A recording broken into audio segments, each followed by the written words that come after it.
Okay, now you can hear me, I think. We're having some technical issues, so it'll take a minute for them to figure it out. It seems like people can't hear us. Can you hear me? Yes, yes. Oh, yeah, so we're gonna take just a minute. No? We're gonna take a minute to recap here because Okay, sounds good. okay.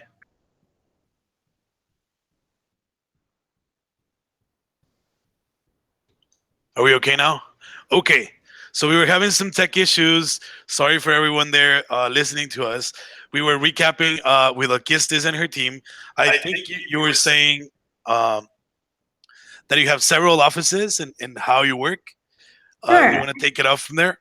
I can make a small recap. Well, I was saying about our team. I'm part of a team of 14 designers.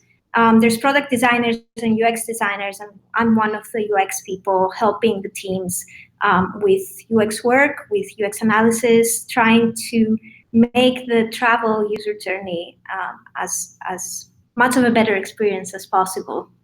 And yes, we are divided up among our design team is divided up among Cambridge in Massachusetts, which is where I am now, and Berlin in Germany. Nice. I'm sorry for the little tech hiccup.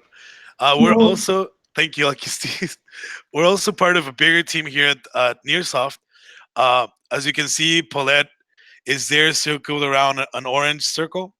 Uh, we're a big team made up of researchers, business developers, visual designers, coders, and stuff like that. This is very important to mention that it's not only us three behind this or us two and our guest. It's a bunch of people doing a great job. Also, let's talk about how we will spend our time together. Um, First, we're gonna take a look at a study, which is understanding female solo travelers. Then we're gonna figure out how they select a destination, the criteria for suitable and affordable bookings, sources of information female solo travelers use to plan a trip, some takeaways, and then an opportunity for questions and answers. By the way, in the Q&A, you can send us questions on the chat there in our where you're seeing us right now, or you can tweet us at hashtag NearsofUX webinar with your questions, and I'll be sure to make them available for Alkistis and Paulette. And that's basically it. So let's kick it off. Where do we start? Hi, everyone. Well, as we know, women are the most powerful consumers in the world, and they influence all kinds of markets, especially the travel industry. According to a survey by Booking.com, American women are ranking first with a 65 of embracing solo journeys in comparison to other countries. And they are most likely to take 3 trips a year or maybe more. So we were intrigued about how the industry is shifting towards female solo travelers.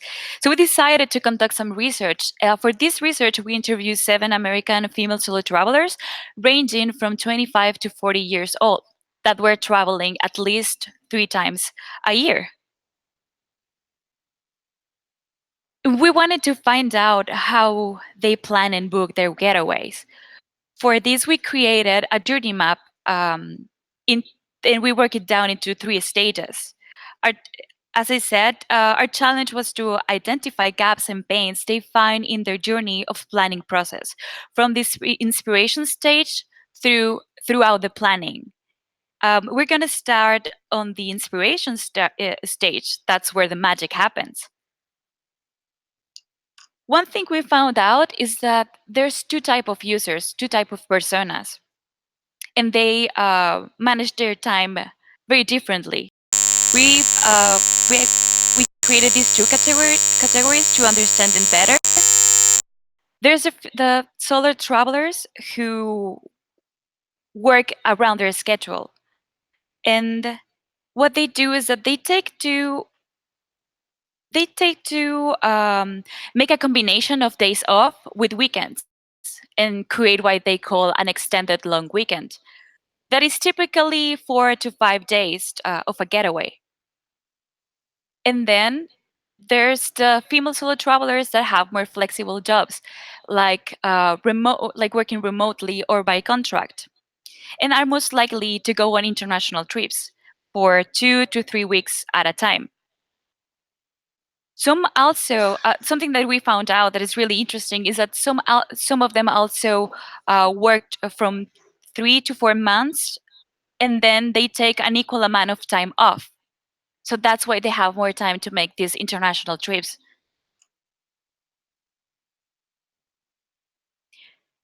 And how do they select a destination? Well, they do have some variables they take into account to select a destination.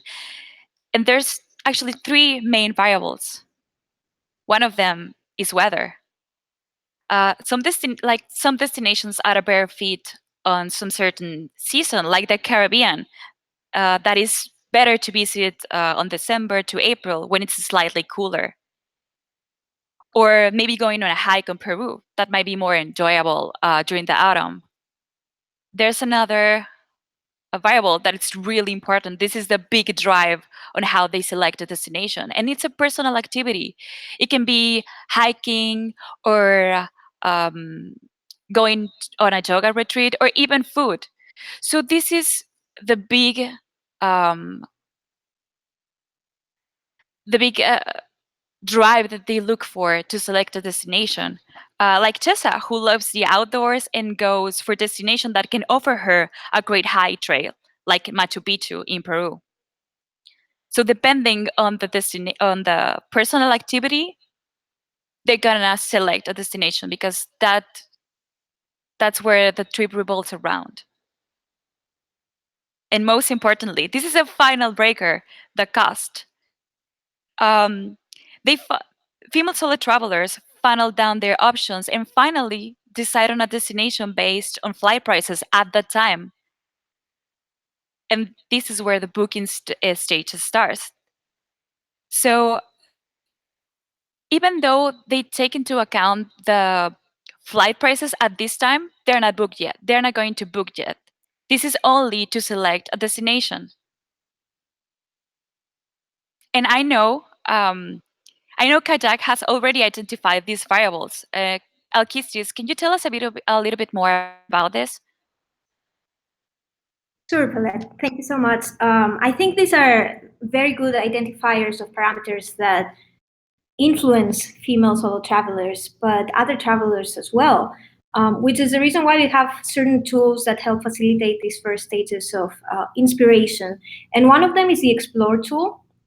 So as you mentioned, the cost is often the breaker or the main decision maker sometimes for a lot of travelers for where they're actually going to go. So one of the main benefits of using the Explore tool, which is shown here, is that it actually shows users some of the best or cheapest options for flying to particular destinations. So when the user first goes to Explore, they see the cheapest options we have found on all around the world with a home airport that they have defined, but they can also narrow that down. So they could choose more particular dates, or they can actually narrow down the budget to what they can afford to give so that they can um, see less options and have a bit of a less overwhelming view of the world.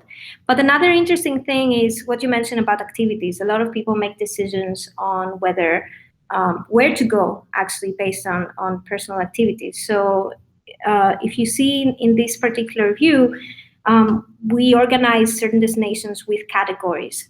So this is an example of categories. It could be ski slopes. We have hiking hotspots, beach destinations.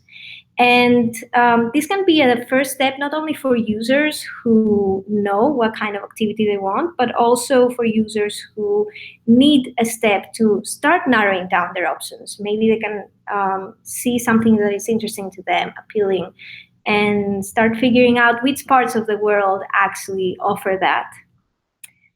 Another tool is the Hacker Guides, which is an interactive resource of travel insights, which are data-driven travel insights.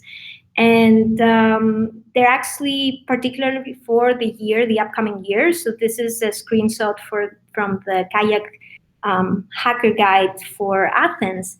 And we help users identify more details about the destination they're interested in. So this is going a bit to the next step of, I know that I'm interested in Athens, for example, or a number of different destinations, and I would like to know more about it.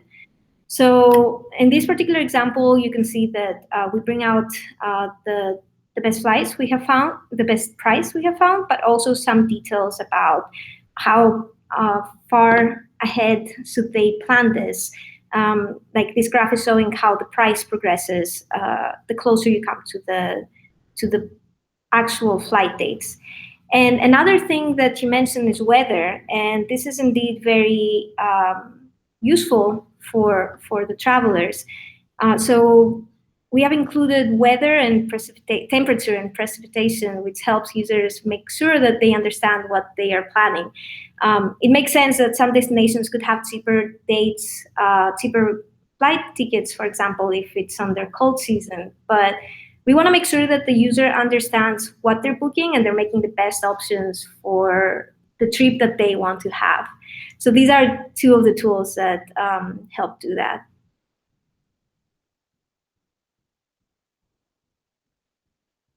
Awesome. Thanks so much, Alkisis. Well, now we learn the variables female solo travelers take into account to select a destination and how Kayak is tackling down those issues. Now we're going to start learning about their booking process. And this is $1 million question. When is the right time to book a flight? Everyone has their own strategies to make the best deals, but female solo travelers follow the same pattern to get the best out of their trip. And trying to predict the right time to book a flight is crucial. This is a big challenge to them, trying to predict the best time with the right airline and trying to manage the best layover options. We found out that 90% of female solo travelers use tools like kayak.com and Google Flights to compare prices with multiple flight options and different airlines. They also like to set up alerts to be aware when that time comes. And they also try to complement their search with some other tools like comparing previous flights to current prices. They also complement the research with other providers like OTAs, but this is only to make sure or to verify that they are getting the best offer.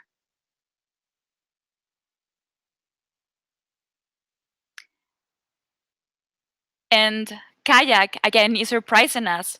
They already found out, they already identified that this is a big issue female solo travelers or travelers in general are encountering. Alkisis, could you tell us about uh, what Kayak is doing? Sure. As you see in this slide, this is a price forecast tool. And as you mentioned, this is a very big challenge for female solo travelers to actually make sure that they understand not only what the best price is, but when is the right time to book it. So this is an example of an advice that we give on whether the users need to book now or whether they should wait because the prices may drop. And that could be a very important money saver, which is, of course, very important. This is a tool that can have certain user experience challenges because the main challenge I would say is when you advise users to buy, you need to make sure that they understand that this is not this is a data-driven decision and it's not just another a prompt to just make them buy. So it has to show the data that it actually to inspire the trust, but it also should inspire trust in the content. Like there's a lot of users who believe that companies try to raise the prices. I don't know if that's something that you encountered with your users, but sometimes it starts in incognito mode to not increase the prices. But we need to show them that Kayak is a meta search and we're not actually an OTA. So that's a value proposition to show them that we're selling advice to help them and to actually help educate that decision. So that's one of the ways to do that. And if the user decides to keep track of the prices and make sure that they understand the right time to buy, we have the track prices button you can see in the screenshot, but which takes them to the watch list. A watch list is an area where they can actually see the prices they're tracking, and they can either track prices for specific dates, or they can set up an anytime price alert. So that could be a tool to help them go to their dream destinations, because they know they want to go, but not necessarily when, as you mentioned in your research. So that can give them alerts when the price falls, or just to keep them aware of what the price range is. Right, and that's awesome to have this feature because, as you said, they don't know when, but they are hunting down that moment, that right moment. And when it comes to lodging, we found out that they do have some preference, and it depends a lot of their age. We found out that younger women feel more comfortable staying at hostels because they get to socialize, they get to meet new people, to get to ask for directions. And in comparison to other women, they find that Airbnb is more appealing because of low pricing, and they feel more safe. They also stated that when traveling for leisure, they feel more comfortable staying at their Airbnb. But if traveling for work and the company is taking care of all the expenses, then they will choose a hotel over another type of accommodation. And there's two major reasons why the latter prefer to stay at an Airbnb. One of them is because they get to pick the place, and they can learn about the host beforehand. This gives them that sense of control and safety. And there's the affordable pricing. It's hard to find an option that is not too expensive for a single person because they don't get to share those expenses with someone else. And that is why this type of accommodation suits their pocket better. And it also aligns with the way they do budgeting. It's all about priorities. And now we're getting closer. And that's where the booking stage ends and the planning process starts. Budgeting is dependent to the traveler's priorities. It starts from the inspiration stage, booking, and throughout the planning process, and keeps continuing happening throughout the actual trip.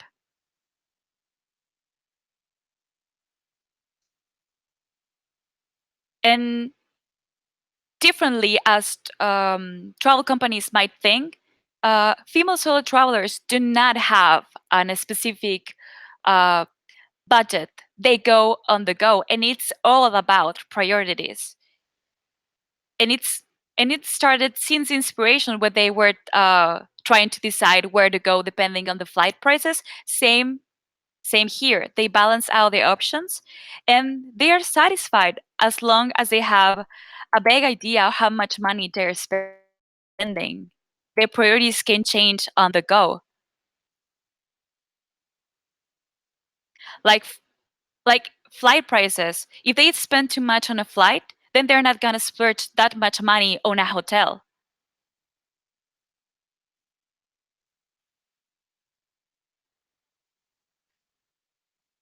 So it's all about their priorities. The same with food.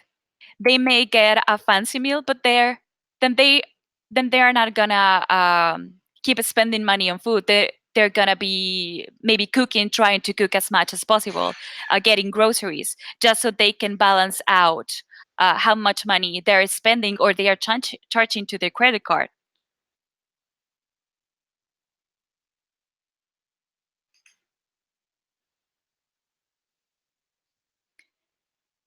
And how much anticipation and structure a plan depends on how much knowledge or familiarity the traveler holds towards a place or destination.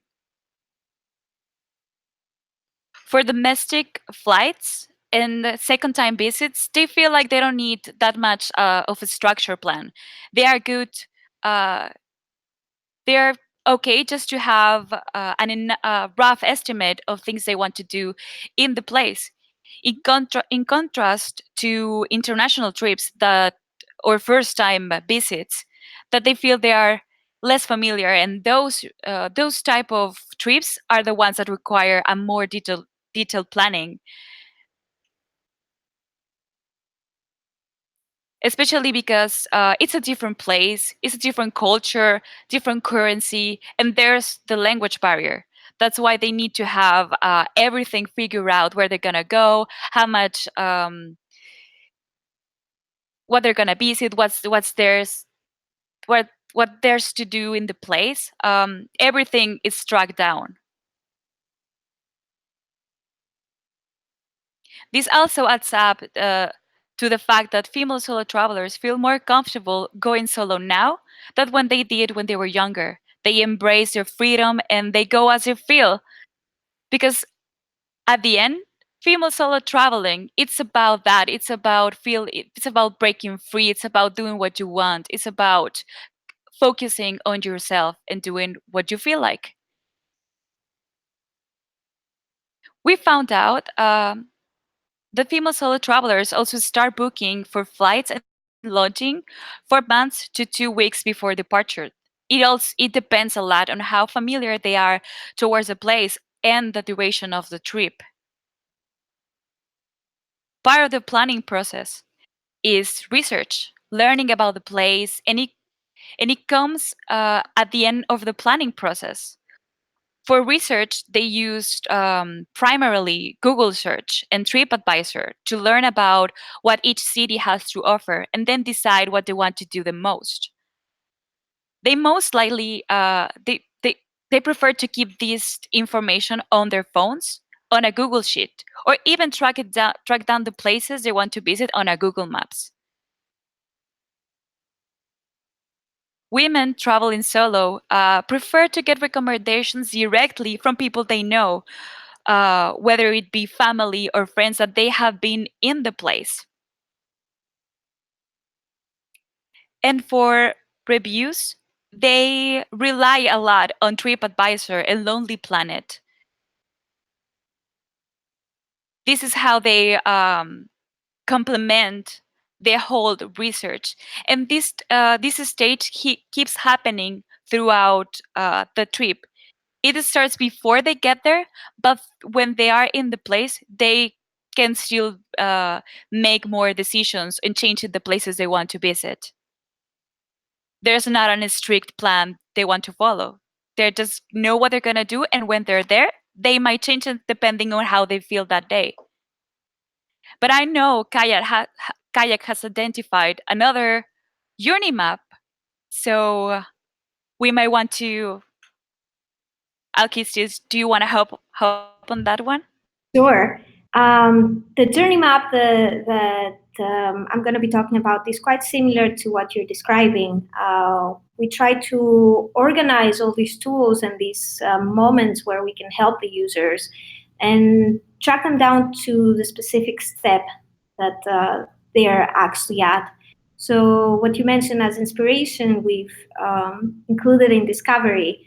So a few of the tools were the Explorer, that is the first step, let me know where I'm going.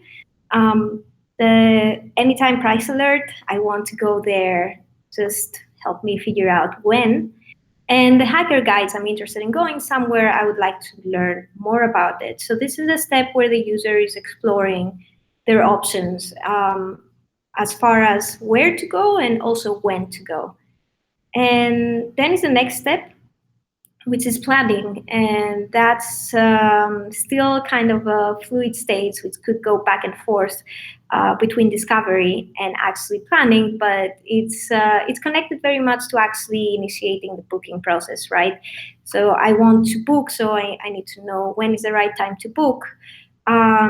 And some other details like flexible dates, for example, a user could know that they want to go on a particular week, but they could be flexible one day before or one day after, and use a tool like flexible dates that allows them to see more than one date, and compare the different prices they could find for those. So this is another stage where a lot of the planning goes. And then finally, when the users travel, as you mentioned, they're still a lot of the times flexible. They still want to check things. So we have kayak trips, which is a tool to help them keep track of their trip and give them also alerts for check-in or delays or anything that is flight related or information on their hotels. But we also want to encourage users to keep planning things if they want to, like the hotels and the restaurants. So keep getting into the details of their trip and make sure that they have a way to do that. But finally, as you see there, then the user returns is the last stage, which is returning, and it's basically inspiring the users again, going back into discovery mode and initiating a new circle of planning. So encouraging people to travel more and often. I think that's the dream. Uh, discover more and travel more with the help of tools like Kayak and a lot of research from the UX team. I hope. Anyway, I know it's a lot of information to soak in, and our viewers must be debating amongst themselves how they can implement this on their own services or their own products. But we decided to do some quick takeaways on how female solo travelers plan and book a trip. The first one is they select a destination based on flight prices. So you should try to predict the best time to book a flight. Planning depends on the familiarity on the place, and budgeting is dependent on the traveler's priorities. That might sound like something off the bat normal, but it's very important to remember that female solo travelers are a unique and powerful group in the travel industry. They are the single most money spending group in the United States, and that should generate attention towards them and giving them better choices to travel. Also, it is time for questions. So if you have any questions, I'll give you like 30 seconds to type them in the chat. Um, Before I say goodbye, can we get the next slide? So before the questions come in, I just want to thank everyone. Thanks, Alkistis. Thanks, Paulette, for being the experts today. I hope everyone. I sure know I learned a lot, but I know the folks at home too. But if you want to know more, you can uh, type ux.nearsoft.com or contact Sandra at that phone number, or send the line at ux slash not slash. It's ux underscore dash, Mm, yes. I'm just yeah. making time for the questions. Yeah, ux dash team at nearsub.com. So let's see if we have some questions. We'll do this live. Why not?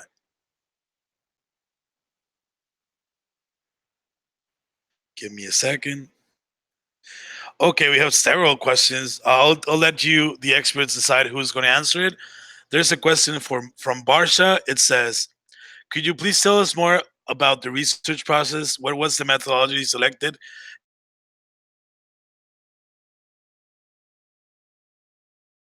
Yeah, okay, that's awesome. That's a great question.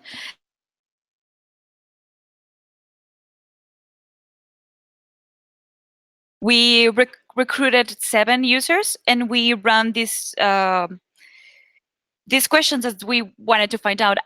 Since we wanted to identify gaps and pains in the journey, I didn't have any specific questions, but I did want to make sure I gathered that information. So I wanted to know how they decide where they want to go, what they need, how they feel about their safety, which I found that there's not a huge deal about that. And I also wanted to know how they spend their money. Do they have a preference, or even how they um, get the best of their money, like when they select a flight price. So I did gather all the questions that I wanted to know, because I'm not a female solo traveler. I don't travel by myself a lot. So I was there really humble and learning from them. Once I got all this information, we interpret this feedback.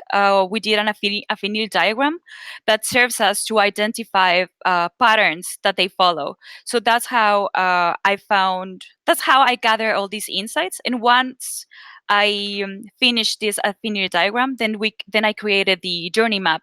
That's the one I showed you with the inspiration stage, the booking, and the planning. So that was it. And then gather all these insights to show you guys. I don't know if that answers the question. We'll let Barsha tell us in the chat. Anyway, we have another question. I think this one is for Kistis. It says, "What is Kayak doing uh, to know what new features to create in order to reach specific markets like female solo travelers or so?"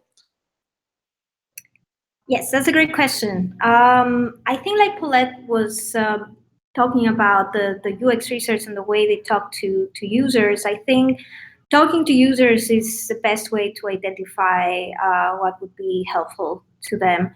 So in my role in particular as UX designer, I love to have user interviews, to do user testing and get more the qualitative side of data, because data as in numbers can tell us a lot of things, but then there's the other part where the experience sometimes is just more easily transferred through having a one-on-one conversation with someone, understanding the process which they go through while planning, understanding how they're thinking, and also how they are experiencing the product.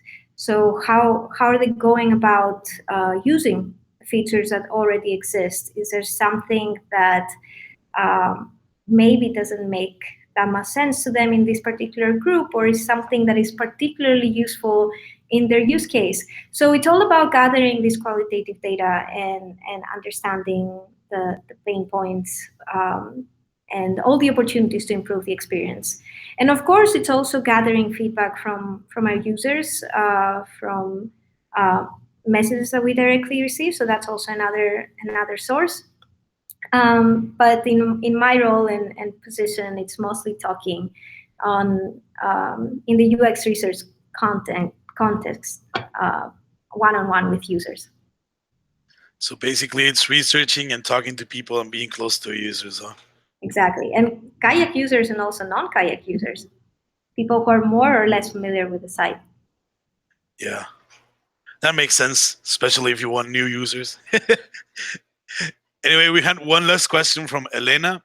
Uh, they ask, yes, I would like to know which are the destinations preferred by female solo travelers.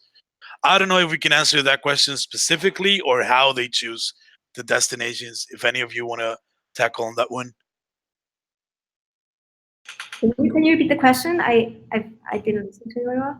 Yeah, they wanted to know if what are the destinations preferred by female solo travelers, and I was commenting that maybe we can't say like a specific city, or maybe we can, I don't know, but maybe talk about how they choose that, or if you know the cities, well, that'll be good too.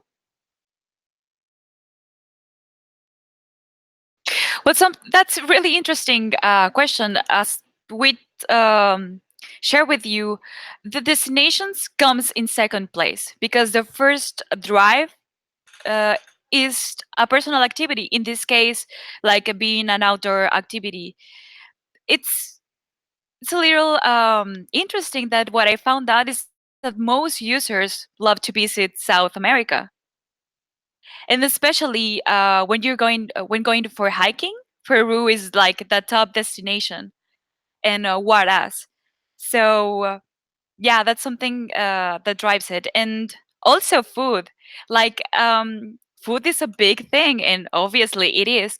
So it's like going, for example, to Canada to try all their delicacies. So that's what mostly what I found out. I don't know if Kayak has identified some other top destinations. No, I don't have data on that or any information, but if you go to the travel hacker guides, there's a list of popular destinations, but they're not um, specialized per category of users. It's just general. But it's an interesting piece of information if you want to take a look. Okay, then that's our last question for today. We want to thank Alkistis from Kayak. You can find her information on this slide. It's alkistis at kayak.com. Also, visit and buy from kayak.com because they were very nice to us. Thank you, Alkistis. Thank you so much. This was very interesting. And thank you for sharing the findings of your research. And also, I'd like to thank Paulette for doing the research. She's been working. I've been seeing her work through this for a month now, I think. So she's become sort of more than a month. She's become sort of an expert from for the female solo travelers as a group in the industry. So if you want to contact her, you can do it at pfernandez at nearsoft.com or visit ux.nearsoft.com. Any last words, Paulette? Well, thank you so much, everyone, for joining in. And thank you for giving me the opportunity to share with you all the insights that we gather from the research. And it's been really empowering and interesting and really motivating. I mean, I want to go solo right now. I'm not a female, but I'll travel solo too. Anyway, thank you, Kistis. Thank you, everybody at home or the office. We'll see you next time. Bye bye. Bye. See you guys.